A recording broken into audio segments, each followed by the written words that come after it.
స్వామివారి మీరు చూపించు.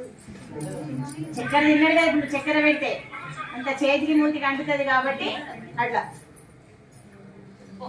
ఇప్పుడు గౌరీకి మీరు నువ్వు ఫస్ట్ నీళ్ళు, తర్వాత పాలు, తర్వాత నీళ్ళు, తర్వాత వస్త్రం, తర్వాత పసుపు కుంకుమ బుక్కాగుల పువ్వు శర్కర నివేదం ధూపమాగ్రహం దీపం దర్శనం. నేను మంత్రం అంటూ ఉంటా, ఇవన్నీ చేసి పువ్వుతో నీళ్ళు పంచామృతం నీళ్ళతో జరుగుతాం.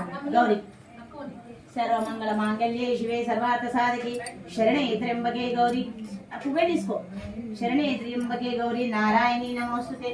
ఓం లక్ష్మీనారాయణ. శుద్ధోదక స్నానం సమర్పయామి. అత పంచామృత స్నానం సమర్పణ, మళ్ళీ శుద్ధోదక స్నానం.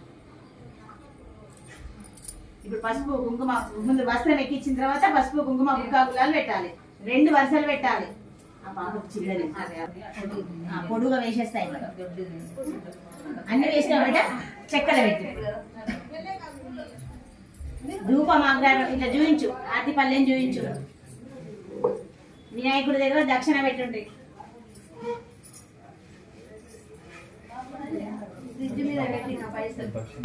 పెళ్ళి బిడ్డనే కదా, బిడ్డ యొక్క పెళ్లి యొక్క సందర్భంలో మిమ్మల్ని ఆహ్వానించడం జరిగింది. మీరే కాదు, మీ కుటుంబ సభ్యులతో సహా వచ్చి నేను ఈ ఏర్పాటు చేసిన మండపంలో కూర్చోండి. స్థాపయామి పూజయామని 2 చేతులు పీట పట్టుకోండి.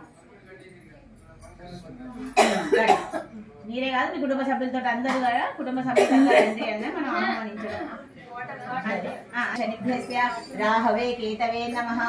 ఓం జపా కుస్మ సంకాశం కాశ్యపేహం మహోదితం తమోహిరీం సర్వపాపజ్ఞం ప్రణతోస్మి దివాకరం దదిశంగా తుషారాభం క్షీరోదవర్ణ సముద్భవం నమామి శశినం సోమం శంభోర్ముకుడభూషణం ధరణీ గర్భసంభూతం తం విద్యుత్కాంతి సమాప్రభం కుమారం శక్తిహస్తం తం మంగళం ప్రణమామ్యహం ప్రియంగు గులికాశామం రూపేణ ప్రతిమంబుధం సౌమ్యం సౌమ్య గుణోపేతం తం బుధం ప్రణమామ్యహం దేవానాంచ ఋషీనాంచ గురుం కాంచన సన్నిభం బుద్ధిమంతం త్రిలోకేశం తం నమామి బృహస్పతి హిమకుంద ప్రణాలాపం దైత్యానం పర్వం గురుం సర్వశాస్త్ర ప్రోత్కారం భార్గవం ప్రణమామ్యం నీలాంజనం సమావాసం రవిపుత్రం యామార్గజం ఛాయ మార్తాండ సంభూతం తం నమామి శనిచరం అర్థకాయం మహావీరం చంద్రాదిత్య విమర్దనం సింహి కాగర్భ సంభూతం తం రాహుం ప్రణమామ్యహం పలాశ పుష్ప సంకాశం తారకగ్రహ మస్తకం రౌద్రం రౌద్రాత్మకం ఘోరం తం